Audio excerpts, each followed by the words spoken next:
Assalamualaikum warahmatullahi wabarakatuh. Kami dari kelompok 2 akan memaparkan materi tentang skizofrenia. Berikut pemaparan materinya. Selamat menyaksikan. Assalamualaikum warahmatullahi wabarakatuh. Saya Reza Nurma Arif akan menjelaskan tentang pengertian skizofrenia. Skizofrenia adalah gangguan jiwa psikotik yang menimbulkan gejala kejiwaan seperti kekacauan dalam berpikir, emosi, persepsi, dan perilaku menyimpang dengan gejala utama berupa waham atau keyakinan yang salah, delusi atau pandangan yang tidak benar, dan halusinasi atau persepsi tanpa ada rangsang panca indera. Skizofrenia berasal dari dua kata, yaitu skizo yang berarti retak atau pecah dan frenia yang berarti jiwa. Dengan demikian, seseorang yang menderita gangguan jiwa skizofrenia adalah orang yang mengalami keretakan atau keretakan kepribadian. Pasien skizofrenia akan menarik diri dari orang lain dan kenyataan, dan sering kali masuk ke dalam kehidupan fantasi yang penuh delusi dan halusinasi. Jenis skizofrenia yang paling sering ditemukan di tengah masyarakat adalah skizofrenia paranoid. Gejala khas dari skizofrenia paranoid adalah delusi dan halusinasi. Itulah sebabnya orang dengan skizofrenia paranoid akan mendengarkan suara-suara yang ada di dalam pikirannya dan melihat sesuatu yang tidak nyata. Ahmad Muhyiddin Syakif akan menjelaskan tentang gejala-gejala skizofrenia. 1. Harus ada sedikitnya satu gejala ini yang amat jelas, dan biasanya dua gejala atau lebih. Gejala-gejala itu kurang tajam atau kurang jelas. 1. Thoughts echo. Isi pikiran dirinya yang berulang atau bergema dalam kepalanya tidak keras, dan isi pikiran ulang walaupun isinya sama namun kualitasnya berbeda. 2. Thoughts insertion or withdrawal. Isi pikiran yang asing dari luar masuk ke dalam pikirannya, atau isi pikiran diambil keluar oleh sesuatu dari luar dirinya. 3. Thoughts broadcasting. Isi pikirannya tersiar keluar sehingga orang lain atau orang lain mengetahuinya. B. 1. Delusion of control. Waham tentang dirinya dikendalikan oleh suatu kekuatan tertentu dari luar. 2. Delusion of influence. Waham tentang dirinya dipengaruhi oleh suatu kekuatan tertentu dari luar. 3. Delusion perception. Pengalaman indrawi yang tak wajar yang bermakna sangat khas bagi dirinya, biasanya bersifat mistik atau mukjizat. C. Halusinasi auditorik. 1. Suara halusinasi yang berkomentar secara terus-menerus, diantaranya berbagai suara yang berbicara. C. Jenis suara halusinasi lain yang berasal dari salah satu bagian tubuh. D. Waham-waham menetap jenis lainnya yang menurut budaya setempat dianggap tidak wajar dan sesuatu yang mustahil, misalnya perihal keyakinan agama atau politik tertentu, atau kekuatan dan kemampuan di atas manusia biasa, misalnya mampu mengendalikan cuaca atau berkomunikasi dengan makhluk asing dari dunia lain. Sekian dari saya. Wassalamualaikum warahmatullahi wabarakatuh. Assalamualaikum warahmatullahi wabarakatuh. Saya Sri Anania akan menjelaskan tentang gejala-gejala skizofrenia. Dua atau paling sedikit dua gejala di bawah ini yang harus selalu ada secara jelas. Halusinasi yang menetap dari pasca indera apa saja apabila disertai baik oleh waham yang mengembang maupun yang setengah berbentuk tanpa kandungan efektif yang jelas, ataupun ide-ide berlebihan atau overflowed ideas yang menetap. Arus pikiran yang terputus atau break, atau yang mengalami sisipan atau interpolation yang berakibat inkoherensi atau pembicaraan yang tidak relevan atau neologisme. Perilaku katatonik seperti keadaan gaduh, gelisah, atau excitement posisi tubuh tertentu atau posturing, atau fleksibilitas negativisme, mutisme, dan support. Gejala-gejala negatif seperti sikap sangat apatis, bicara yang jarang, dan respon emosional yang menumpuk atau tidak wajar, biasanya yang mengakibatkan perilaku dirinya dari pergaulan sosial dan menurunnya kinerja sosial. Tetapi harus jelas bahwa semua hal tersebut tidak disebabkan oleh depresi atau medikasi neuroleptika. 3. Adanya gejala-gejala khas tersebut di atas telah berlangsung selama kurang waktu 1 bulan atau lebih, atau tidak berlaku untuk setiap fase non-psikotik prodromal. 4. Harus ada suatu perubahan yang konsisten dan bermakna dalam moto keseluruhan atau overall quality dari beberapa aspek perilaku pribadi atau personal behavior bermanifestasi sebagai hilangnya minat, hidup tak bertujuan, tidak berbuat sesuatu, sikap larut dalam diri sendiri atau self-observed attitude, dan penarikan diri secara sosial. Sekian dari saya. Wassalamualaikum warahmatullahi wabarakatuh. Saya Putri Nolaili Fajaria akan menjelaskan tentang jenis skizofrenia dan gejalanya. Jenis yang pertama yaitu skizofrenia paranoid. Gejalanya: 1. Halusinasi atau waham harus menonjol. Suara-suara halusinasi yang mengancam pasien atau memberi perintah, atau halusinasi auditonik tanpa bentuk verbal berupa bunyi peluit atau bunyi tawa. Halusinasi pembawaan atau pengecapan rasa. 2. Gangguan afektif, dorongan kehendak dan pembicaraan serta katatonik relatif nyata atau tidak menonjol. Jenis skizofrenia yang kedua yaitu skizofrenia hibifrenik. Gejalanya: 1. Skizofrenia hibifrenik di sini memenuhi kriteria umum diagnosis skizofrenia. Gejala yang kedua yaitu diagnosis hibifrenik untuk pertama kalinya ditegakkan pada usia 15 sampai 25 tahun. 3. Kepribadian proemordir menunjukkan ciri khas memalu atau senang menyendiri. Yang keempat, untuk diagnosis hibifrenik ini diperlukan 2 atau 3 bulan pengamatan kontinu. Yang kelima, gangguan efektif dan dorongan kehendak serta proses pemikiran umumnya menonjol. Jenis skizofrenia yang ketiga yaitu skizofrenia katatonik. Gejalanya yaitu: 1. Memenuhi kriteria umum untuk diagnosis skizofrenia. Yang kedua, 1 atau lebih dari perilaku berikut ini harus mendominasi gambaran klinisnya. A. Stupor, amat berkurangnya dalam reaktivitas terhadap lingkungan dan dalam gerakan serta aktivitas spontan, atau mutisme tidak berbicara. B. Gaduh gelisah, tampak jelas aktivitas motorik tidak beraturan. C. Menampilkan posisi tubuh tertentu, secara sukarela mengambil posisi tubuh yang tidak wajar dan aneh. Gejala yang ketiga yaitu pada pasien yang tidak komunikatif dengan manifestasi perilaku dan gangguan katatonik, diagnosis skizofrenia harus ditunda sampai diperoleh bukti yang menandai tentang adanya gejala-gejala lain. Sekian penjelasan dari saya, kurang lebihnya saya mohon maaf. Wassalamualaikum warahmatullahi wabarakatuh. Assalamualaikum warahmatullahi wabarakatuh. Saya Gufron Saidul Qulub. Di sini saya kebagian untuk menjelaskan skizofrenia residual. Di sini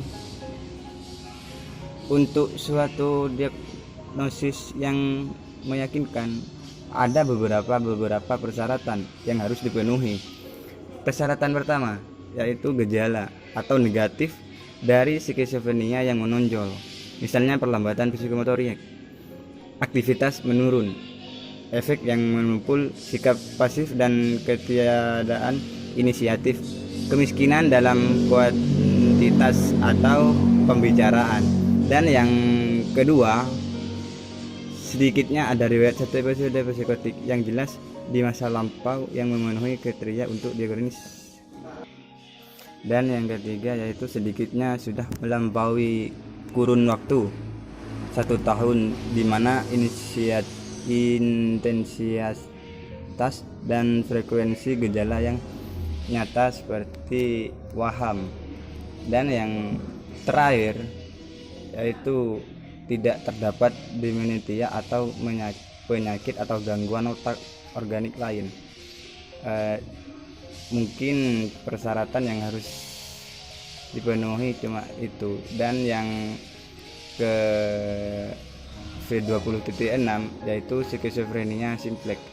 Diagnosis skizofrenia simplex sulit dibuat secara meyakinkan karena tergantung pada pemantauan perkembangan yang berjalan perlahan dan progresif. Dan yang ketiga yaitu gejala negatif yang khas dari skizofrenia residual, lihat P20.5 di atas, tanpa didahului riwayat halusinasi waham atau pementasan lain di episode positif. Di sini ada juga yang nomor 2 yaitu, dan gangguan ini kurang jelas gejala psikotiknya dibandingkan subtim psikotis lainnya. Di yang V20.8 yaitu skizofrenia lainnya, dan yang V20.9 skizofrenia yang tidak tergolongkan. Mungkin cuma itu yang saya bisa pahami. Kurang lebihnya mohon maaf. Wassalamualaikum warahmatullahi wabarakatuh.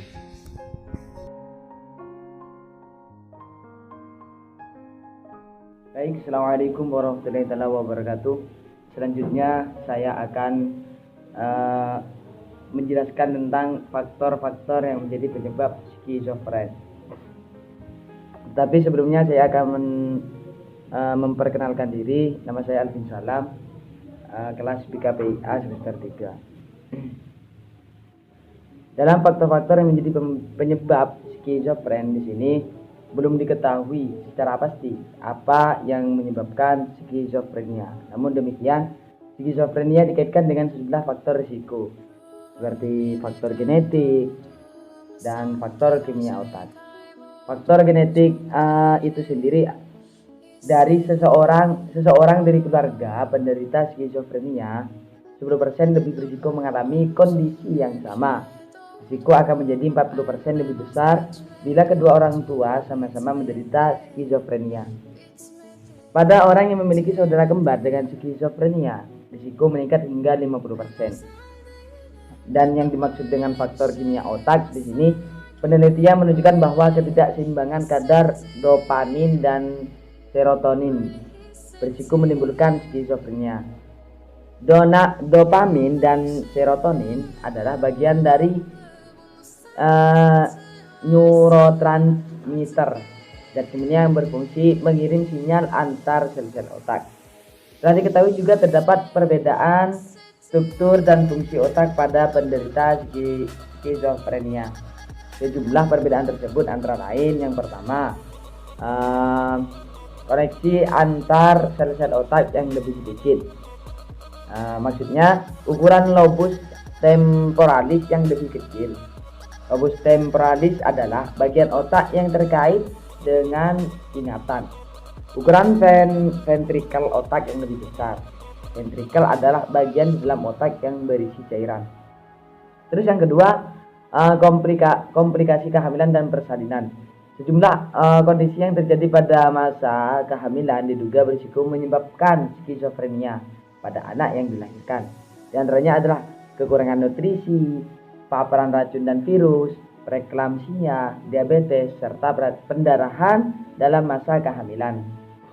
Terus yang C, yang ketiga maksudnya, beberapa faktor risiko lainnya adalah peningkatan sistem kekebalan tubuh akibat penyakit autoimun dan pandangan, terus cedera otak akibat jatuh atau kecelakaan, termasuk yang terjadi di masa kecil.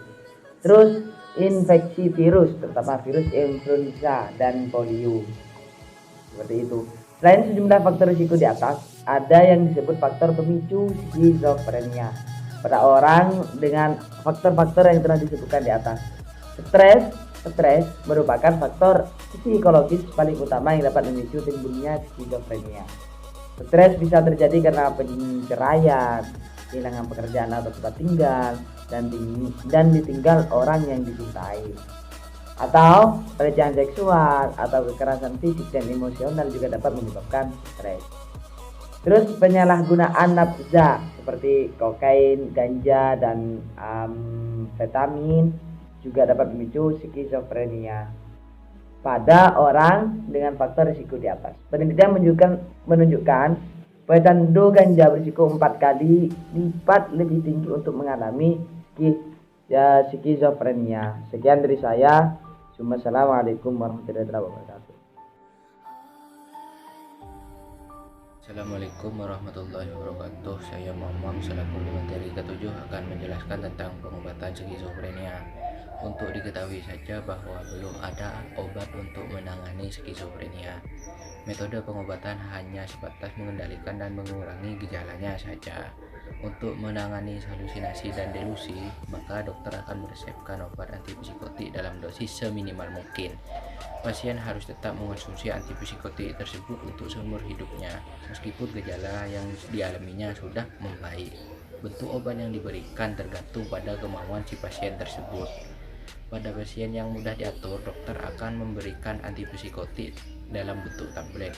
Tapi pada pasien yang sulit untuk diberikan tablet, dokter akan memberikan antipsikotik dalam bentuk suntikan. Efek samping yang ditimbulkan antara lain adalah berat badan bertambah, gairah seks menurun, kejang-kejang, mulut kering, penglihatan kabur, pusing, tremor, dan tardif dyskinesia. Sekian penjelasan dari saya, selebihnya saya mohon maaf. Wassalamualaikum warahmatullahi wabarakatuh. Assalamualaikum warahmatullahi wabarakatuh. Saya Sulistiana Arifina. Saya akan menjelaskan pengobatan skizofrenia bagian psikoterapi. Psikoterapi memiliki tujuan bagi penderita skizofrenia untuk mengendalikan gejala yang dialaminya. Psikoterapi ini dikombinasikan dengan pemberian obat-obatan. Dalam psikoterapi ini terdapat 3 terapi yang dilakukan. Yang pertama, terapi individual, di mana terapi individual ini psikiater mengajarkan keluarga dan teman pasien bagaimana berinteraksi dengan pasien dengan cara memahami pola pikir dan perilaku pasien. Terapi perilaku kognitif, di mana terapi ini bertujuan untuk mengubah perilaku dan pola pikir pasien. Di mana terapi ini dikombinasikan dengan obat-obatan, di mana akan membantu pasien untuk memahami pemicu dari halusinasi dan delusi, serta mengajarkan cara mengatasinya. Yang kedua, terapi remediasi kognitif, di mana terapi ini mengajarkan cara memahami lingkungan sosial, serta meningkatkan kemampuan pasien dalam memperhatikan atau mengingat sesuatu dan mengendalikan pola pikirnya. Yang ketiga, terapi elektrokonvulsif, di mana terapi ini paling efektif untuk meredakan keinginan bunuh diri, mengalami gejala depresi berat, dan menangani psikosis. Terapi ini dilakukan 2-3 kali sepekan selama 2-4 minggu. Terapi ini bisa dikombinasikan dengan psikoterapi dan pemberian obat. Dalam terapi ini, pasien akan diberikan bius umum dan obat untuk membuat otot pasien lebih rileks. Kemudian dokter akan memasangkan elektroda di ubun-ubun pasien. Arus listrik akan mengalir melalui elektroda dan membuat kejang singkat di otak pasien. Sekian, terima kasih dari saya. Wassalamualaikum warahmatullahi wabarakatuh. We are in your way, so you just gotta leave now. And we just need to understand your reasons. And you are gonna justify this treason by telling me the promises that we swore ain't enough. So now you're gonna be another person. And how do I explain this shit to our son? Di video ini, saya akan membahas alur cerita dari film A Beautiful Mind. Film ini disutradarain oleh Ron Howard yang dirilis pada tahun 2001. Di film ini bercerita tentang seorang ahli matematika jenius yang bernama John Forbes-Nash yang memiliki gangguan psikologis yaitu skizofrenia. Gangguan ini membuatnya sering berhalusinasi dan menciptakan tokoh-tokoh yang nyata hanya khayalannya saja. Ada 3 tokoh dalam kehidupan John yang ternyata adalah hasil dari halusinasinya saja, yaitu Charles Herman yang merupakan teman sekamarnya selama di universitas. William Parker yang dipercaya John sebagai agen pemerintah, serta Marge yang merupakan keponakan dari Charles Herman, bekerja sebagai pemecah kode rahasia untuk pemerintahannya, tentu membuat John merasa selalu diintai bahaya. Hal ini menyebabkan kehidupan John menjadi tegang dan berperilaku semakin menjadi-jadi.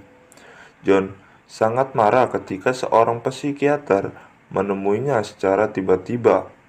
John seketika menuduh si psikiater tersebut sebagai agen Rusia yang merupakan musuh dari pemerintahannya. John akhirnya dibawa ke rumah sakit jiwa oleh sang psikiater dengan membiusnya. Namun, seketika ia memilih untuk tidak meminum obat tersebut, halusinasi dan kenyataan menjadi tercampur baur dalam kehidupannya, sehingga John belajar untuk menghadapi kondisi tersebut dengan kekuatannya sendiri, tanpa pengaruh obat tersebut. John didukung oleh istrinya. Ia akhirnya mampu membedakan antara manusia nyata dan tokoh-tokoh yang hanya ada dalam halusinasinya saja. John pun akhirnya menyadari bahwa teman-teman dalam khayalannya sama sekali tidak bertambah tua, dan seiring berjalannya waktu, ia juga belajar untuk menjalani hidup normal dengan mengabaikan keberadaan tokoh-tokoh yang ada dalam halusinasinya. Pada akhirnya, dengan kemampuannya, John berhasil meraih penghargaan Nobel pada tahun 1994 di usianya yang sudah terbilang senja. Hingga saat ini, konsep ekonomi kontemporer yang ia temukan dan terus digunakan untuk dipelajari. Film ini mendapatkan 8 nominasi Oscar pada ajang Academy Awards pada tahun 2002 dan memenangkan 4 piala Oscar, termasuk untuk kategori film terbaik di dunia.